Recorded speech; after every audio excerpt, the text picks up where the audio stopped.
दोस्तों, जैसा कि आप जानते हैं, यहाँ श्रद्धानंद अनाथालय में जो है वैदिक श्री राम महोत्सव चल रहा है। आइए बात करते हैं, यहाँ पर डीएसपी सुरेश जी हमारे यहाँ बीच पैतारे हैं, वो क्या कहेंगे इस बारे में, उन्होंने कैसा अनुभव किया। डीएसपी सुरेश जी सर, नमस्कार। जय श्री राम सर। आपको क्या कहना चाहेंगे सर? राम कथा, वैदिक राम कथा का आयोजन रखा। मैं पूरी टीम को बधाई देता हूँ, गोपीनाथ जी खासकर, ये सभी को जोड़ कर रखते हैं। और इतनी अच्छी सुंदर कथा चल रही थी, मैं आधा पौना घंटा बैठ के गया हूँ यहाँ पे। आसपास का पूरा वातावरण बहुत अच्छा सुंदर स्वभाव बना हुआ है और इतने अच्छे विचार जो है सुनने को मिले हैं। मैं इनका बहुत बहुत बधाई देता हूँ और ऐसा करते रहना चाहिए। ऐसे विचार सब पूरा आसपास में बड़ा अच्छा लगता है सभी को सुनने में भी और करने में भी। विचार भी अच्छे होते हैं, इससे मन साफ होता है आदमी से। क्या सर समाज को कुछ प्रेरणा मिलती है इससे, बिल्कुल अच्छे विचार मिलते हैं। बुरी चीज़ों से बचता आदमी। जितनी देर यहाँ बैठेगा मन साफ रहेगा, मन में अच्छी बातें आएंगी, तो इससे साफ तो होता ही है। सर, आप भी सरकारी रैंक के बंदे हो सर, क्या सर अपील करोगे सर? मैं भी यही अपील करता हूँ कि बुरी चीज़ों को छोड़ के इन अच्छी चीज़ों में समय देना चाहिए, ताकि हम गलत विचार दूर हों और ये अच्छे विचार बनें। तो आप सर यहाँ पर पहुँचे सर, कैसा लगा आपको कथा? बहुत अच्छा लगा। मैं यहीं से हूँ और अभी मैं यहीं से बदल के गया था और आज मुझे पता लगा कि यहाँ कथा चल रही है। मैं स्पेशली कथा सुनने के लिए ही आया था। गोपी जी ने बोला अचानक ही आ गया। हाँ, बिल्कुल बिल्कुल। तो कैसा लगा सर? बहुत अच्छा लगा। धन्यवाद दूँ आपको, आप लोगों को भी।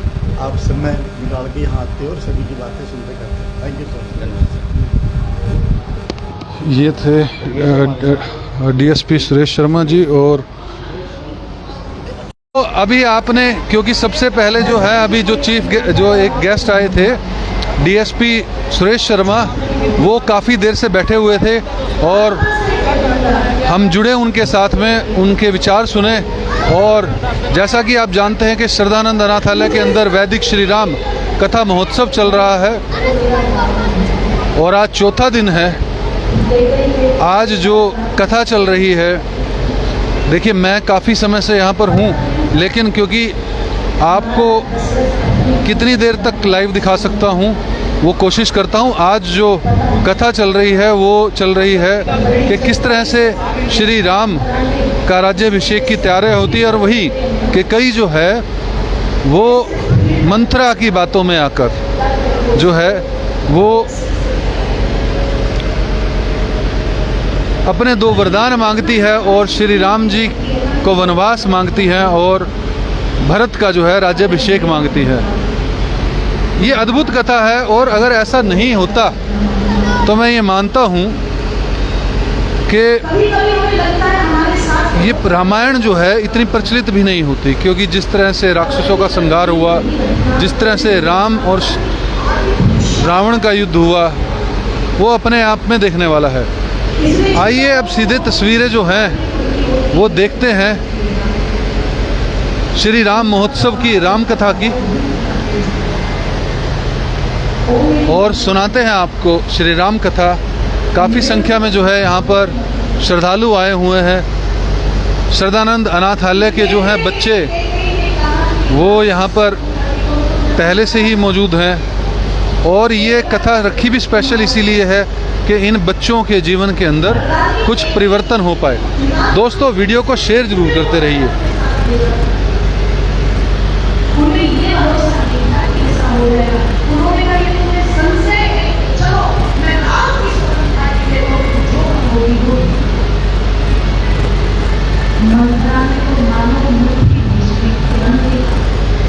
ये देख रहे हैं आप तस्वीरें।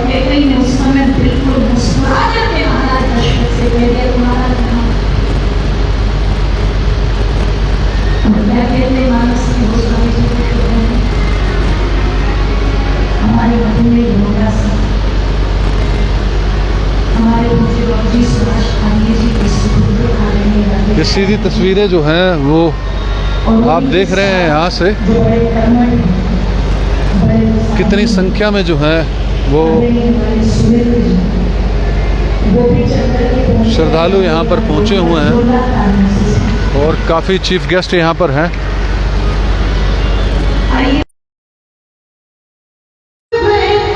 ये सीधी तस्वीरें आपको दिखा रहा हूँ श्रद्धानंद अनाथालय से। दोस्तों, वीडियो को शेयर जरूर करते रहिएगा।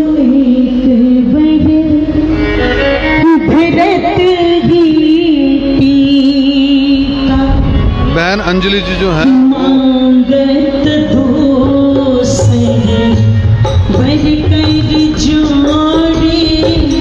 एक भजन सुनाते हुए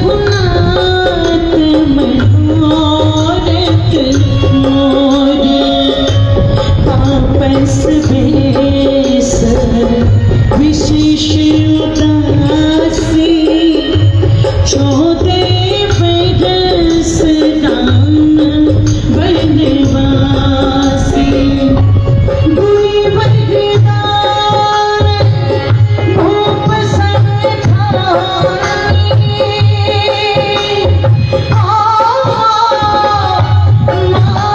भूप जुड़ा बहु छानी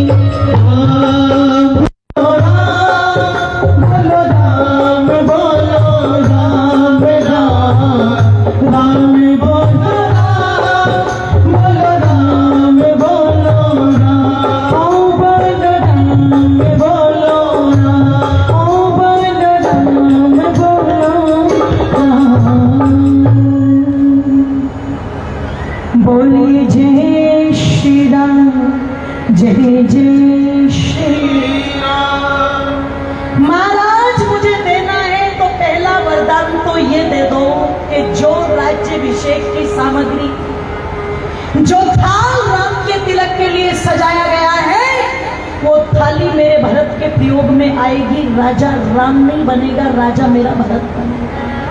ये पहला वरदान। और ज्यादा नहीं चाहिए महाराज। दूसरा वरदान हाथ जोड़ करके मांग रही हूं कि राम को 14 वर्ष के लिए तापस वेश में दंडक वनों की ओर जाना होगा। बस ये 2 वरदान है, ये दे दो और कुछ नहीं चाहिए।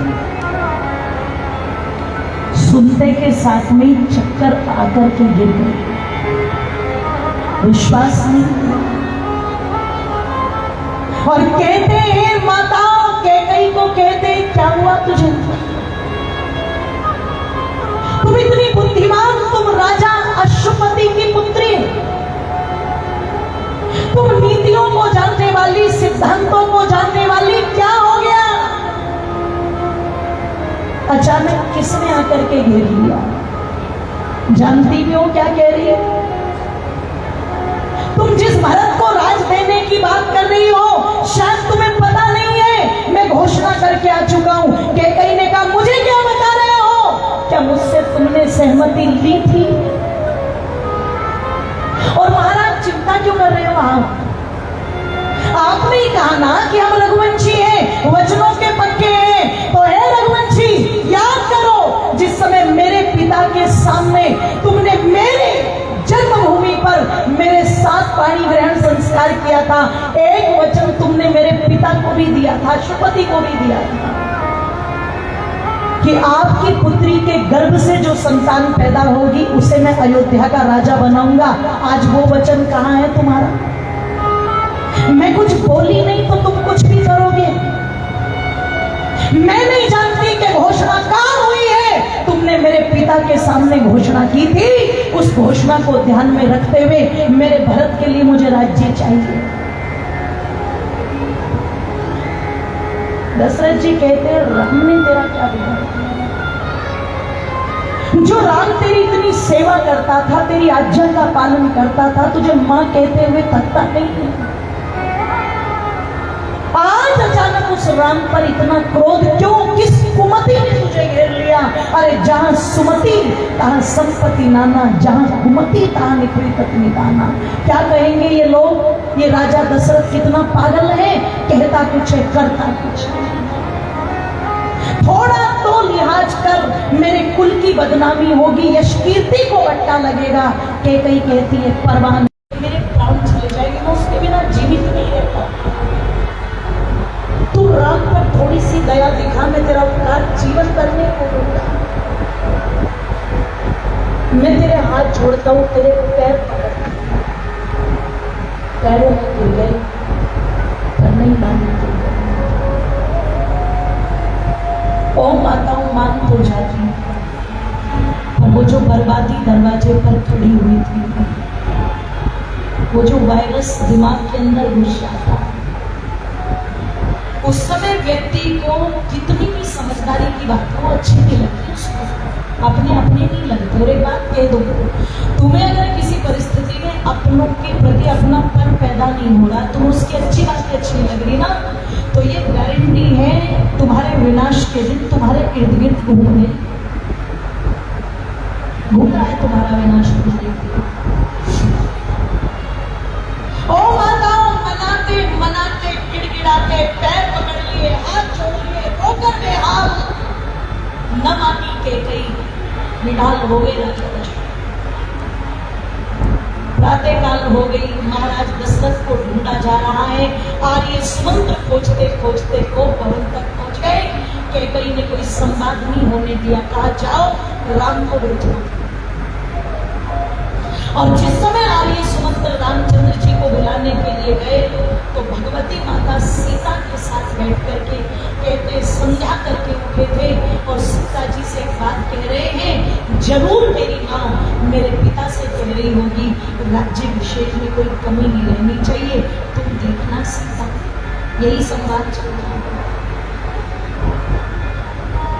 राम गए, पर आज तक जो परिदृश्य राम ने अपने घर में नहीं देखा था, वर्तमान के बच्चों को तो घर में रोज देखने को मिल जाता है। कभी मम्मी पापा को कोस रही, कभी पापा मम्मी को कोस रही। पर ये जो कौप भवन का कॉन्सेप्ट था, ये इसीलिए था, घर में अगर कोई लड़ाई झगड़ा हो रहा है तो वो संवाद अकेले में हो, सबके बीच में तमाशा नहीं, सारे घर में नेगेटिविटी नहीं फैलाती है।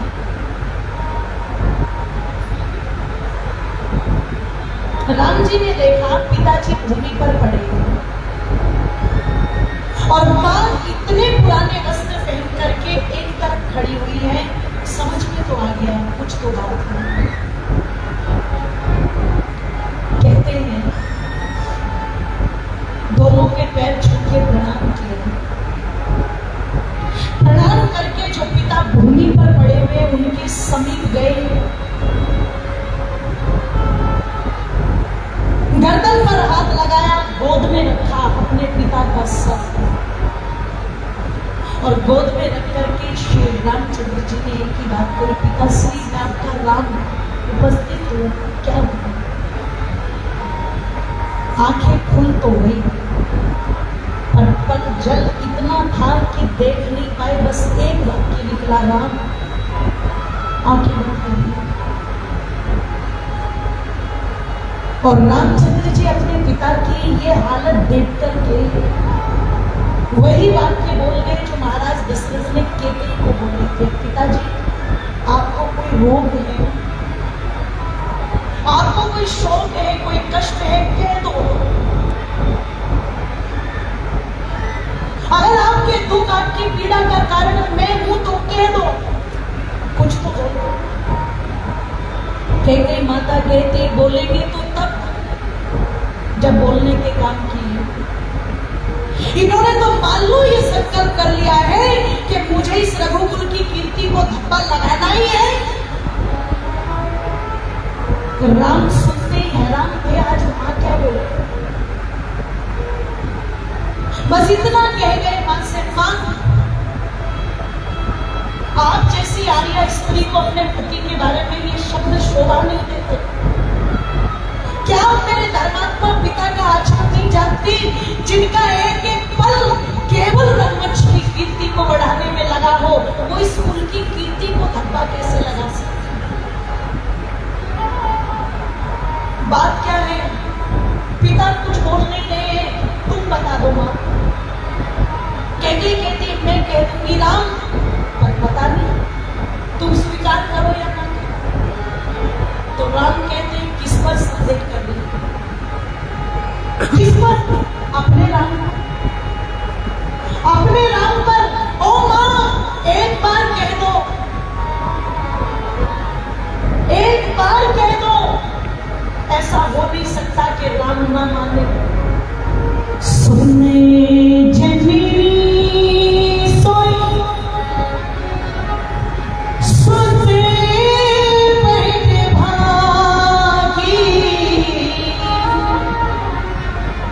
जो पितु माते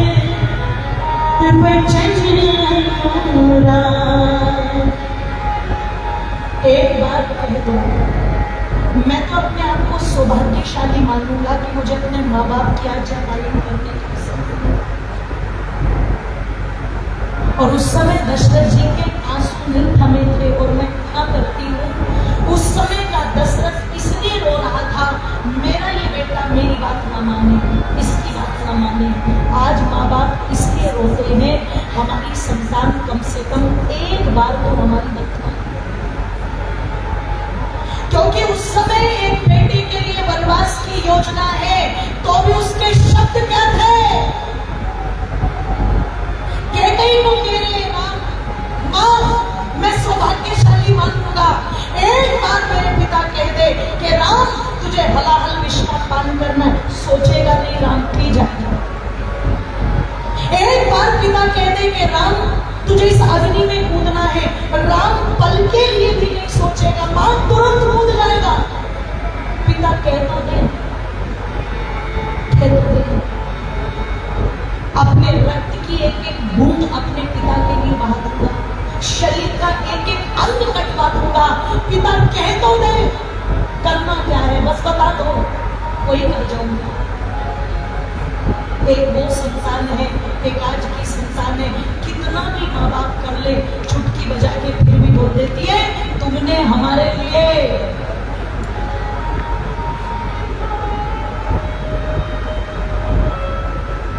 चुटकी बजा के। और आप अगर गिनाने लगो ना, तुझे पाला पोसा पढ़ाया लिखाया बड़ा किया, तेरी शादी की, सारे काम किए, तो एक ही डायलॉग बोलता है सब करते, तुमने कोई अलग कर दिया क्या? सब करते। जितनी श्रद्धा से कुत्ते को नहला देगा, खिला देगा, पिला देगा, उतनी श्रद्धा माँ बाप के प्रति नहीं है।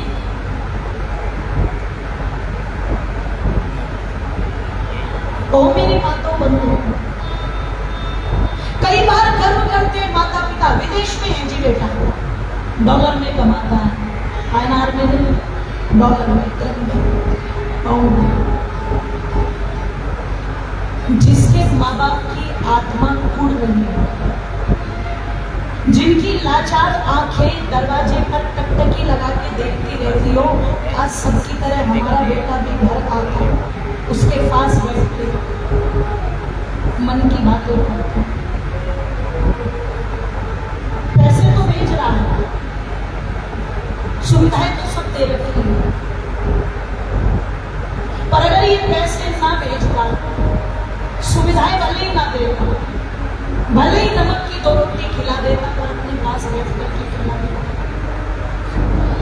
भले ही फटी साड़ी पहना देती मेरी बहू, पर कम से कम मुझे अपने बेटे के पास तो रहने देती। क्योंकि हर माँ बाप सोचता है, वो क्या सोचता है कि आज उंगली पकड़ के तेरी तुझे मैं चलना सिखलाऊं, तू हाथ थामना मेरा, जब मैं बूढ़ा हो जाऊं, तू मिला तो मैंने पाया अपने जीने का सहारा, मेरा नाम करेगा रोशन, जग में मेरा राज बोलूंगा। कमा दे, और जो माँ बाप को संभाल, जो उनकी सेवा सत्कार करे, जी संभाल ले जो अपने माँ बाप को, उसको भगवान अपने आप मिल जाता है। और जिसने लाचार को छोड़ दिया और लगा है अपने आप को एडजस्ट करने में, हैंडल करने में सिचुएशन को, मैं ये नहीं कहती कि धन कमाना, साधन कमाना जरूरी नहीं, पर धन के साथ, साधन के साथ ये बड़े बुजुर्गों की सेवा की साधना भी करनी चाहिए। घर में कुत्ते पाले हुए हैं, वो अजीब नहीं लगते, पर कई बार माँ बाप आंखों में खटकने लगते। और ऐसे लोग भी जोर जोर से कहते हैं रामा रामा हरे हरे, लड्डू खाओ पड़े पड़े। पर राम की जय जयकार करने वाले राम को नहीं जानते कि राम था। राम ने कहा पिता नहीं कह रहे ना, आप तुम कह दो, बंद को करो। तो कहती ज्यादा बड़ी बात नहीं है राम, मैंने तुम्हारे पिता से 2 वरदान मांगे। एक में मैंने भरत के लिए राज्य मांग लिया और दूसरे में तुम्हारे लिए 14 वर्ष वनवास। तो राम कहते बस इतनी सी बात, मुस्कुरा कर बस इतनी सी बात, इतनी सी बात के लिए मेरे पिता सुधारे, इतनी सी बात के लिए मेरी माता को पुराने वस्त्र पहन करके और बहुत तगाना पड़ रहा है। अरे अगर इतनी सी बात के लिए ये सब हुआ है तो धिक्कार है राम के ऊपर। मां इस बात के लिए यहाँ तक आने की आवश्यकता नहीं थी। अगर संकेत कर दिया होता तो महल के द्वार से ही राम चला जाता जंगल में। जरूरत नहीं थी वो कहने आई, आवश्यकता नहीं थी मेरे पिता को आंसू बहाने की। और भरत जैसा भाई, उसे राज्य देना है, राज्य को छोड़ो, मेरे बस में नहीं है। अगर मेरा बस चले तो ये सारे भूमंडल का राज्य उठा करके मैं अपने भाइयों को दे दूं, अपने प्राण तक कर दूं। ये तो है। दशरथ महाराज रोए और रो करके कहा राम तो मुझे उठा करके कारागार में डाल दिया, पर तुम इसकी बातों में मत आओ। रामचंद्र जी क्या कहते मुस्कुरा करके, पिताजी आप जैसे धीर वीर गंभीर पुरुष को इतना विचलित होना नहीं चाहिए, ये तो बहुत छोटी सी बात है। और आप क्या कह रहे हो, मैं आपको कारागार में डाल दूं, मतलब एक वेद के विपरीत परंपरा चला दूं। आज मैं आपको कारागार में डालूंगा, कल को मेरी संतान मुझे कारागार में डालेगी। नहीं, किसके लिए? इस राज्य के लिए। ये तो नाशवान चीजें हैं। 35 पीढ़ियां हमारी आ चुकी है, हम भी चले जाएंगे। पता नहीं कितने आएंगे इस धर्मशाला में और कितने जाएंगे। ना आने वालों की कमी होगी और ना जोर से बोलो जाने वालों की। ये यही रह जाए, ये यही रह जाए। इसलिए आप चिंता ना करो, ये बहुत छोटी बात है। और तब कैकेयी ने कहा था राम कितनी देर लगाओगे? राम जी क्या कहते हैं, बस जितनी देर माता कौशल्या को समझा दूं, सीता को समझा दूं, इतनी देर लगाऊंगा, मां तुरंत निकल जाएगा। ये नहीं कहा पैकिंग करने में देर लगेगी। करना हुआ तो एक बार सोचना, 2-4 दिन भी व्यक्ति घूमने जाता है, कितने कपड़े, कितनी चीजें, क्या क्या रख करके ले जाता है। और जिसे 14 साल जंगल में रहना है, कोई खाने का सामान नहीं, कोई कपड़े नहीं, कोई लत्ते नहीं, कोई चीज नहीं, कुछ नहीं, एक लोहे की कील साथ में, और 14 वर्ष रहना है। और उससे पूछा जा रहा है कितनी देर लगाओगे, तो क्या बोलेगा? किया देश जो बेमौका,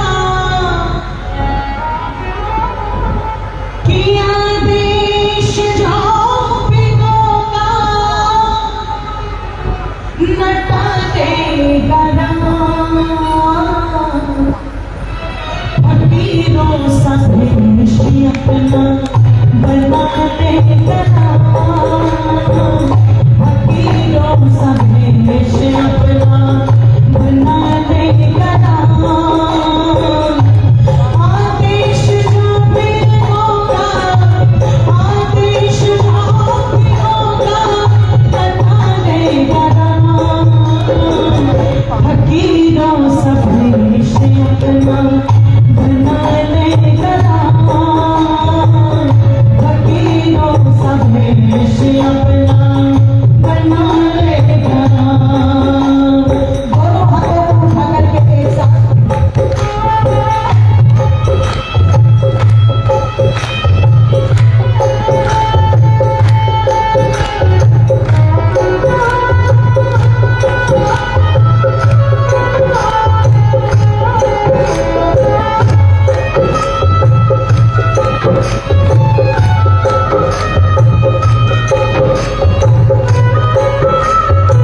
सीधा प्रसारण जो है आप देख रहे हैं शैलानंद नाथालय से, जहाँ पर विदुषी बहन अंजलि जी जो हैं वो श्री राम कथा कह रहे हैं। दोस्तों वीडियो को शेयर जरूर करते रहें।